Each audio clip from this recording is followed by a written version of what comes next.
الرحيم والصلاة والسلام على رسولنا سيدنا محمد وصحبه وأخيه أجمعين رب اشرح لي صدري ويسر لي أمري واحلل من لساني ويفقهوا قولي استغفر بالله. Sonra dersin hayırlı vermem için inşallah şimdiden kullarla Elham suretine kalim. Bunun dersinde başlar. Sonra inşallah cennet bilen bu işlerin 10 tane sahabanın ömür beyanını öğrenmeye devam edelim inşallah. Bu sahabaların hemmeten birbirinin görer, hemmeten ayrıtın üstünlükleri var İslam'da. Ama hemmetin birleştiren var bek imanı, Allah yoluna cihadı, Allah yolunu infak edişi, umuman özünü bütünleyin Allah subhanahu ve teala'ya bahşedişi. Bugünkü dersimiz inşallah Talha İbni Ubeydullah diyen Müslüman var arada. Talha İbni Ubeydullah Mekke'nin ağırlı atlı tayfalarının bolun öyle sevda verilmiş bulunur. Hatta eğer başına kervan dürüp Şam yurduna gidip sol yerde sevda edip verin şu derecede bay olan bir Müslümanların biri Talha İbni Ubeydullah. Onun İslam'a girmeyene de sebep şu sevda için Şam'a gitmeli böyle. Şu yerde bir Hristiyan ruhani ondan sonraya sen nereden diyenine ben Mekke'den diye. Yani Mekke'den olsun gel bir de birazcık otureli gurleşeli bir oynak gidiyor. Ve şu yerde sizin yurdunuzda bu peygamber peyda oldu. Onun son peygamberdir. Onun insanlara tevhidi düşündürür. Şunu tabi etmeli, Allah'a adeta çağırır. Böyle şirkleri butladığını yüze utturur deyip şu vaktları vaaz ediyor. Talha İbni Ubeydullah şu ruhaninin şu diye zatlığını şeyle yoktur ananya. Hatta o suudatını tamamlaman günü diyelerin rahatlarını yığınıp mal-mülklerini yüklenip günü böyleki yollaştığına karışman Mekke taraf yol alıyor. Şimdi itkalatı Mekke'ye geliyor, şu dövrde neyse çalıp gelip koyan otur şu şekilde geliyor ve doğuklu karnısı, doğuklu olan Ebu Bekir'den soruyor. Yani Ebu Bekir radıyallahu anh, onun İslam'ın onun doğuklu kendine. Ya Ebu Bekir şunu ala adam peyda oldu mu? Ödüne peygamber diyen adam peyda oldu mu? Neyer gururlarla Mekke'de diyenine hava Hümmet bin Abdullah ödüne men Allah'ın Resulüdür diye ve adamları Allah birliğe çağırıyor deyip Ebu Bekir onu anlıyor. Ve Talha İbni Ubeydullah olsa Şam'da şu ruhani ile gururlaşan zatlarını Ebu Bekir'e beyan ediyor. Ve Allah'ın izniyle ikisi bile gidiyorlar Resulullah Aleyhisselatü Vesselam'ın yanına. Ve Talha İbni Ubeydullah ilklerin arasında İslam dinini neyine kabul ediyor. İslam dinini kabul eden son hemşe bolşuyarak bütün kardeşlerin ona olan kardeşi yütküyor. Aslında şunlar akıllı, bilimli, öz başını öz çarabilen, doğumlu insanlardan hemşe en atasının onu ümitleri oluyor. Yani bir fikrettik seninle avreli terkerde olursun. Ya da Mekke'nin bayağıntı olursun. Ya da Mekke devletinin falan ministri olursun. Bir dereceye yetersin deyip en atası, yani müşrikler var alada dünyada. Onun için olur, şu çağlarına şunu umid ediyor kendilerde. Yani ben senin şu vaatları umid ettim, şeyler olur ettim deyip, emma sen neye ilim oldun deyip kardeşler şunun için kaçıp örtürler değil mi? Böyle sen bir okumadık, bilimsiz, okuma yazman, bilmeyen, pulu olmayan bir adam olsa inanmazdır. Ama şeyle avraylı maskaladan gelip çıkan ve şeyle öğrenmem, şeyle malın var, şeyle okuyun var. Gel sen bir adamı uyup son peygamber kabul edip öz milletin dininden çıkan mı deyip ona avar verip başlarlar. Hatta şeyle bir rivayet var. Onun himmeti bunu dininden ölecek korktular emma bolmanlar. Bir rivayet var. Başta eceti, ona katı eceti başta olmak şertinden himmet şuna eziyet veriyor nekillerde. Mesela şu şeyle bir rivayet var. Bir adam Mekke'ye gelenler terette bir yaş oğlanı tayaklarıyla itekleyip önüne salıp tayaklarıyla urup kovalak verirler diye de. Bu kim deyip soraktır da yan kadar Mekkelilerden ne? Bu kim deyip soranı bu Talha İbni Ubeydullah tuttururlar. O izinden ılgap onu tayakkülün himmerini koyup uğrayan kim deyip sorattırlar, olaya kim diye onun icet deyip cevap verdirirler. Yani iceti, şunun İslam'a gireni şeyle yigireniyen ekene, şeyle şunu uğurcuk olup, hem kardeşlerim yanına alıp, şu tayaklap, şunu kovulap veren ekene, Mekke'den küçüklerine. Ama bütün eviyetler, Talha İbn Ubeydullah'ın tertine iman peteklerinin yerine imanı kuvvetlenirdi. Ve mümin adamın hiç asın eviyetler, kardeşlerin şu tevleri ya da fiziki eviyetler hiç asın imanlı insanı alt kartılmaydı İslam'da. On gaydim bu finalını düşünüyor ve şu finalden Allah'ın izniyle geçbiliyor. Yine bir Talha İbn Ubeydullah'a verilen eviyet arada Hüveylik bir adam var ki Mekke'de Kureyş'in artlarını lakamı var ki şeyde dayı var demek. Şu Hüveylik Ebu Bekir'in Talha'nı tutup ikisini birbirine dank koyuptur bunun aşağısına. İkisini birbirine dank koyuptur. Şunun için Ebu Bekir'in Talha danılanlar lakamında kılıptır da. Şunun yalan eviyetlerin belirleyen ki bu Müslümanlara. Ama o bütün kıyınçılıkları çekti ve bütün şu Allah-u Teala'nın finallarından gerek ağaçlık olsun, gerek vurulmak olsun, gerek karınaslar tarafından kovulmak olsun, gerek onun elindeki mağaların, öyle kazanan mağaların alınması olsun.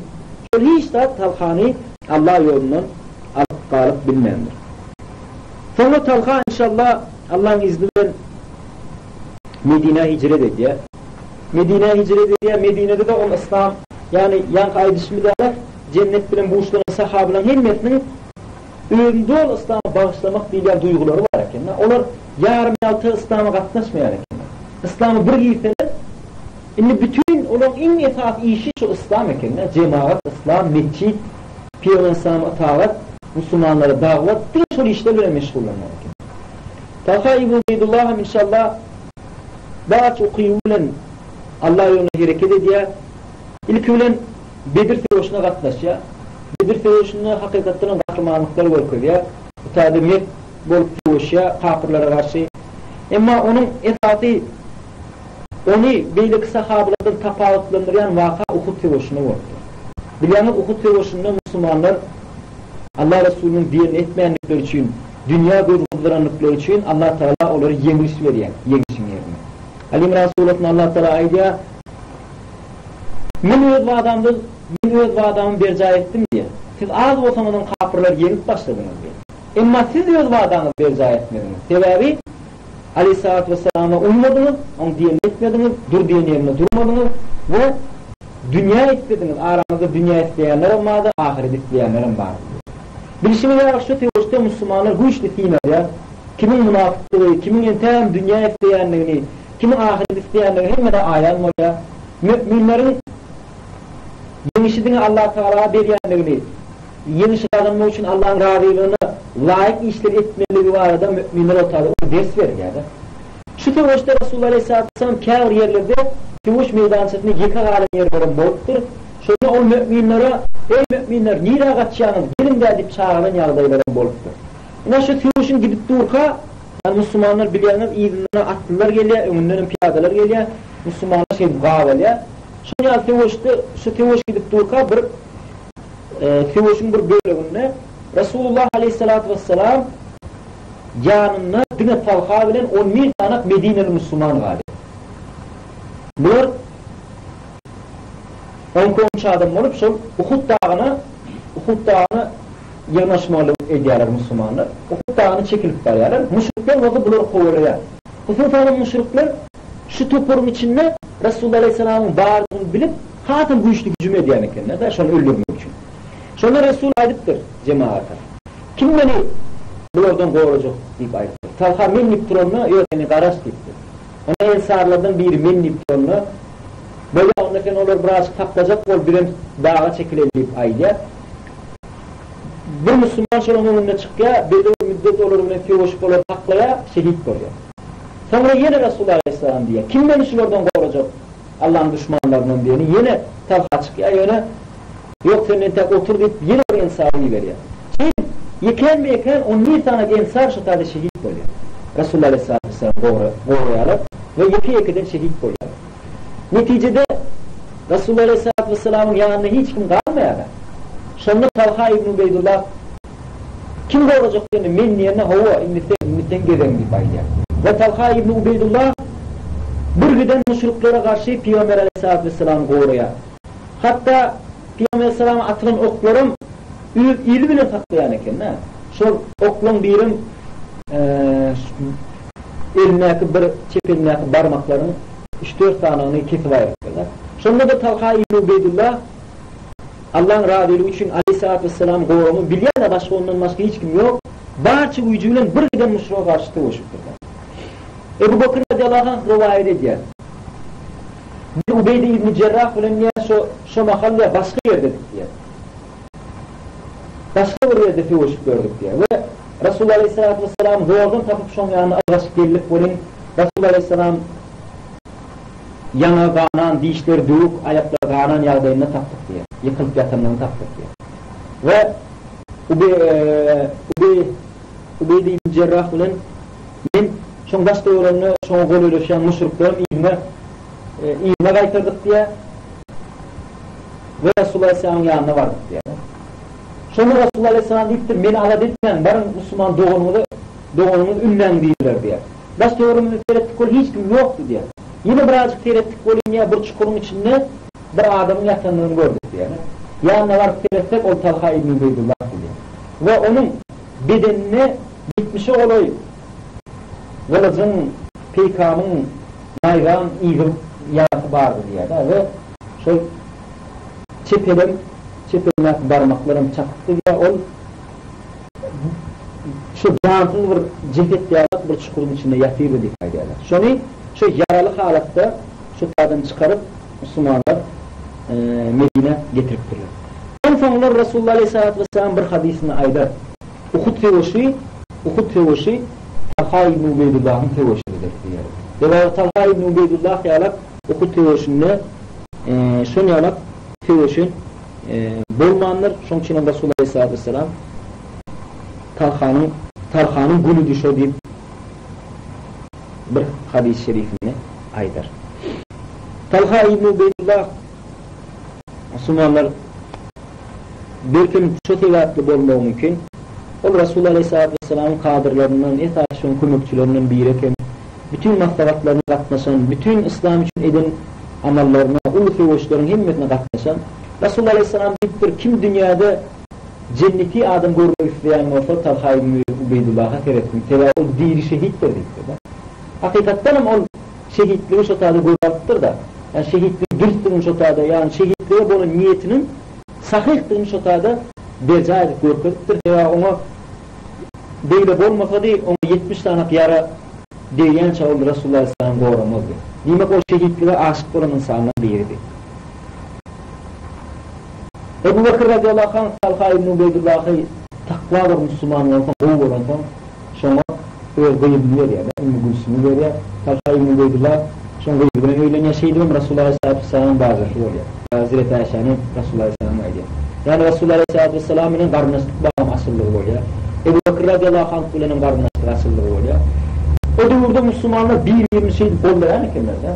Yani hakim ağırlarını ısınıştırmak için şunu yarak hareketler ediyor.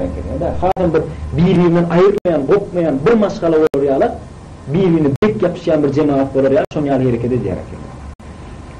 Ve hakikaten hem aydıl siyalar, hadislerde aydıl siyalar, sahih birbirinden öğrenmeklik dinin yatıdır değil siyalar. Hakikaten hem o oyunda takvalık huvati hakim eken, takvalık Allah'ın rahmeti şun uyumla bari. Bu için şöyle bir hadis var. Yani Talha İbn Ubeydullah'ın infakı vardı hadisler ayetler var.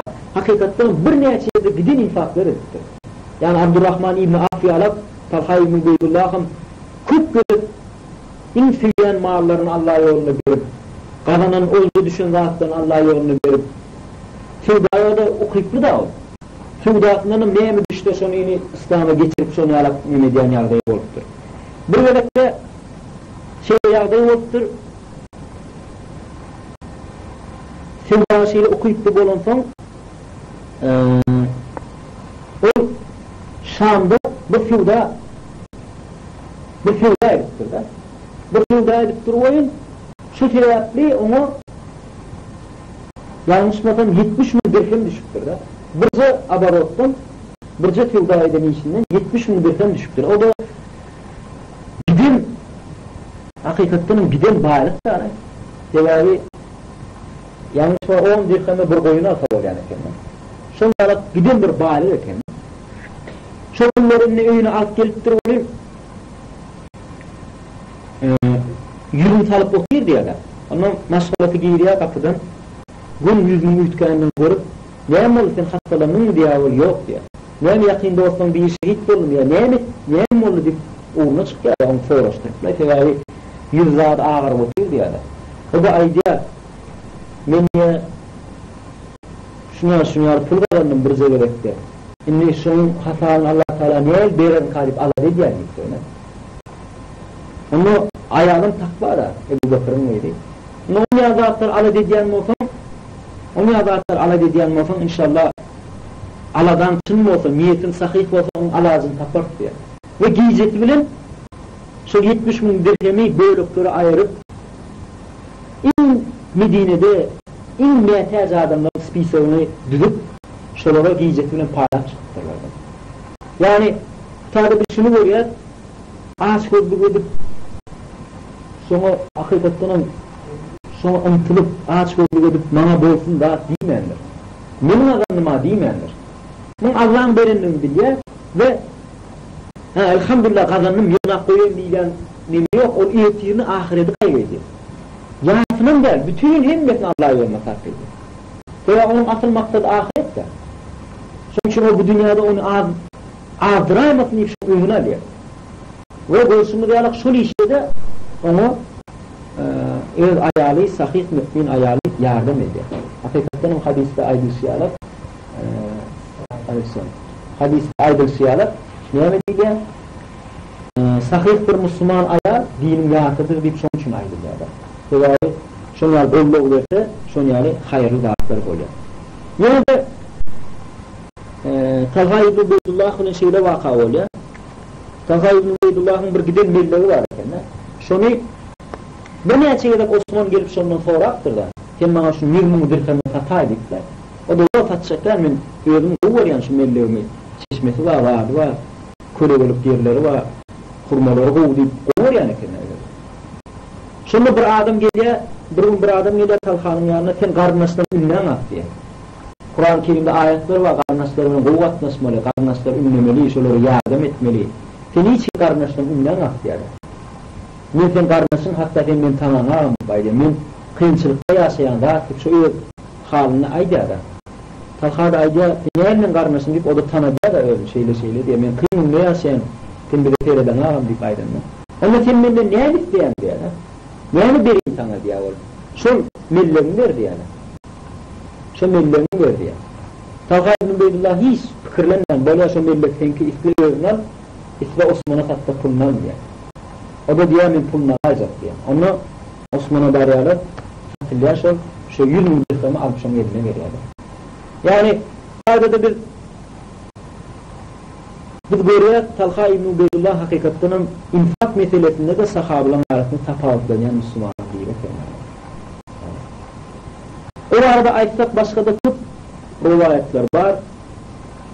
Talha İbn Ubeydullah Ebu Bakır'ın en yakın dostlarının biriyken onun halife olan dövründe de Ebu Bakır gollap bir neçe yurtlara cihada gidip hareket eden Müslüman. Ömer radıyallahu anh dövründe 7 adamlık şura katlaşan bir Müslüman. Osman'ın yakın dostu olan şunun kolonları kömekçisi olan şuna itaat eden Müslüman. Bunlar himme taraflayın Talha İbn Ubeydullah bir müminlerin biri olur. Bekem Allah subhanahu wa ta'ala Resulü şunun için onu cennet bilen boşlanır. Şimdi bütün şu yaşayışını kıyıtkazık elbette bir yarım saatın içinde bütün onun yaşayışını el albilen da yani şu yaşayışından birin almalı kâr uğratlamız var. Birincisi bek imani. Bu hem cennet bilen boşlanan sahabelarda da bu hiyat etme da. Allah'ın ve Peygamberi öz nefsinden ilgili görmekler. Görüşümü diyerek okutturuşunu Peygamber Aleyhisselatü Vesselam müşrikte üllemesin deyip şiili bir fevuşya hatta 70 tane yara alsa da şunu qoramana devam ediyor. Yani Ebu Bekir rivayet edişine göre bir kırpiğin boyundan getirin. Bir adam yatır diye çukurun içinde kırpiği alıp diye de nayralar, kılıçlar, oklar, rahatlar şu bedenine diye de. Şunu da Resulullah Aleyhisselam doğrattı. Yani bu demeklik Allah'ın ve Resulünün öz canının ruhu yani. Şu müminle her bir müminle bol bol tehdit şu. İkincisi Talha şunu düşünüptür. Cenneti kazanmak için yok mu Allah yolunu cihad etmek. Yani namazın 5 vakit namaz okuyanın bilen, ağırlıklarının bilen cenneti giyirmek için yeterlik değerliğini düşünüptür. Şunun için o bütün ömrünü cihad bilen geçirdi. O deyip bilirdi. Bayağı adamda. Tevda diye düşünüp da o deyip bilirdi. Men bir pul taraftan Müslümanları kömür edeyim. Men şunu okuyayım mı? Şuna kâr Müslümanlar diye şeyler. Men vaktim yok sizin yanında baktımanı. Yani men kemakal pul kömür ederim, dile ederim, rahat diyorlar. Talha şey deyip bilirdi. Yani yok, o biliyordu. Allah Teala fiilal ediyor Müslümanlar. Haydi bir kul cihad ediyor. Haydi bir Allah yolunu koyuş. O şunu düşünüptür. Cihad olmasa İslam dinini dikeldik olmuyor. Allah yolunda müşrikler bilen, kafirler bilen, haramdağdalarla sevişmeden onlar başka dillerini düşünmüyor. Şunun için o sevişi ünlerdir. Ve Resulullah Aleyhisselatü Vesselam'ın cennet kılıçların kulübeti aşağındadır diyen hadisinden amel ettiklerler. Ve en iyisi şehitler arzu edip geçtikler. Ve neticede Resulullah Aleyhisselam ona ne ediptir? Seni yem şehit deyiptir. Sen ölmeden seni şehit de yahut seni kutluyorsunlu öderdeyim, borçludun deyip ona aittir. Yine Müslümanlar üçüncü hareketi infak meselesi. Yani bu dünya gelen ne var? Bu cennet bilen bulsunun sahabı hiç asan gayretmeyen hiç tane. Yani İslam için gerek mi? Bu şunun özünde düğütünüm, atınım, zaynım, fevda mağalım, halidinem bir günle geçirdi yani kendine. Mamet, Allah'ın razı için. Olur da etiyle birazcık iğnaf koyayım, etimin ödüm ne ederim? Horlanırım. Şunu soradı ben öldüm adamıma, şunu şeydi belayım mi? Bulmağına yardım vereyim. Onun ya düşünceleri yok. Zira bunlar Allah-u Teala'nın fiyyanı. Allah'ın fiyyanı adam, bilmedi adından Allah için geçenler, emiş. Ve şu Allah yoluna, bunlar Talha'da kul düşünüyorsun bana. Mal, fevda, harid, maşinler, cahiller, kul eşikler, bunlar var ya, Adem'i Allah'dan başkasıdır. Adem'in ünfünü, ahiretten dünya soğuyor. Şunun için o adam neye metip başlıyor? Dino şu dünyanın kovalap başlıyor. Dino şu yoldan Allah'ın onu diyor. Allah da onu diyor. Ve neticede şeydip ömrünü dünya kovalap geçiyor. Resulullah Aleyhisselam diye dünya diye kolavayaraktır diyor. Siz onu kolavayanı kovalasanız hiçim tutubilmezsiniz diyor. Yani siz diye kolavayanı kovalaman siz diye başka tarafa yürüyüp başlasanız kolavayanı öyle izinizden gelir diyor. Yani dünya kolavadır diyor Resulullah Aleyhisselam. Siz onu kovalasanız diyeceksin yetibilmezsiniz diye ve müyüzünün ahirete taraf yöresiniz var. Dünyanın özü size gelir diye. Yani Talha İbn-i Ubeydullah'ın bir yörekte neyaşımın dinar kazanmanın sebebi ne mi? Allah onu söylüyor da, onun için o karışmadık yerinden rızık veriyor. Biliyorsunuz Allah-u Teala takvalı Müslümanlara karışmadık yerinden rızık veriyor. Yani bu Müslümanıdır. Onun için o kararına Allah veririm, alırım diye de gerek yerine şu fiilden geçibiliyor. Malım deyip yapışıp durana o. Harun yani. Allah'a gerek mi? O alın. İslam'a gerek mi? Alın. O iyi şey kaybedene o da. Yektirneyen olur. Ağaç kalan, yine tergen başlamalı mı? No'dan başlamalı olun fevdala. Yine bir yerde yük götürüp başlamalı olun. O da asla gayret mi olur? Demek bu Müslümanlar dünya fiilan için gelinliklerini biliyorlar da. Ama niyalar sonra. Onun için bir nemede şu rahatlara nemedi biliyorlar. Ve dördüncüsü karnaşlığın katmasından yani gördük. Yani niye de bir daş karnaşı gelse şuna giden bir millevini soğud edip geliyorlar. Tevavi Resulullah Aleyhisselam hadisi var. Karnaşlar bile yası katlaşmayan adamın dile kavul olmaz yani. Şunun için Talha İbn-i Ubeydullah benim şu dile kavul olmayanlardan dolaymayın deyip şu rahatlardan korkup karnaşlarla katması yola koyuyor. Umuman Talha İbn-i Ubeydullah Aleyhisselatü Vesselam hadiste aydı şeyalak benim sahabilerim yıllıklar yağırlar diyorlar. Hayatına uysanız o sizi cennete elterdik aydı. Hakikaten Talha İbn-i Ubeydullah'ta bizim giden almalı derslerimiz var. Bir neçe derslerimiz var. Takvalığını, infağını, batırlığını, ayduvçuluğunu, cihat, aşkını şunu görürler. Her sahabanın hususi bir hayatı var. Talha ibn Ubeydullah'ın şunu yarat. Lakamı var iken, diri şehittir. Şunu yarat bir güzel hayatı var iken. İnşallah. Talhalara bir sorunuz var mı Müslümanlar? Sorunu düşünmedik yönü. Boşluk varınız olsa inşallah. Haydi sen öyle. Şam yurdu, şuma Siriyanın payitahtı Damask şehri. Şuna kal Şam değil yani. Yanlış mıdır 20 yaşındayken şöyle. İslam dinine girenme. 20 yaşındayken İslam dinine girenme. Ölümde yanlış mıdır şöyle Hazreti Ali'nin dövründen son Hazreti Ali'nin halifliğinden yani Hazreti Ali'nin haliflik dövrüne davul yani. Yanlış mıdır bir evet Talha ibn Ubeydullah ile Halid bin Velid öz aralarında davalaşıyorlar da ya Talha olmalı Talha da şu Halid bin Velid ile davalaşıyorlar şunlar Resulullah Aleyhisselam'a diye ey Halid senin sahabelerle işin olmasın diye sen dine çok hizmet ediyen kılıcınıyla yani Talha dine ümmiyle mi? Min sahabam diye. Şunun için sen niçin sana bunun demin olbilmezsin? Hatta bir Uhud dağıyarak altın getirip versen İslami yoluna sen bunun demin olbilmezsin. Şunu bir günün Mekke'nin yanında geçiren günü bilen demin olbilmezsin bir faydalı. Şu savalga alabilmezsin. Talha da Peygamber Aleyhisselatü Vesselam'ın Talha'ya sahabeler gavur yani efendim. Düşünceli, akıllı, paykaslı, batır, gaydusuz, himme taraflayın yetişen universal Müslümanlığı da olur. Şunun için ol, Talha'nı gumuran ol, müşriklerin koğulanına ilk bile insanları uğrayacak oluşma. Talha'dan dur diye. Ya Talha'nın gerek de. Talha'ya Müslümanlar bir günü yetişmeye. Şunun için o Talha'nın takmayının sonuna çıkıntı ziyadeye gelen son Talha'nı uğrayacak. Ben de tempi o işte. Ve Talha da şu Aleyhisselatü Vesselam'ın bütün şey ümidini ödeye hakikaten bekle o şeyle. Yukarıda bir giden müşrik saklayabilir. Ebu Bekir ve Ubeydi bin Cerrah yetişen şeyler. İnşallah dile edelim. Ve ahiru davana velhamdülillahi rabbil alemin. Rabbina atina fid dünya haseneten ve fil ahireti hasene ve qina azaban nar. Allahümme enserna mücahidine fi kulli mekan. La ilahe illa ente subhaneke inni kuntu minel zalimin. Velhamdülillahi rabbil alemin. Rahmetka erhamur rahmet.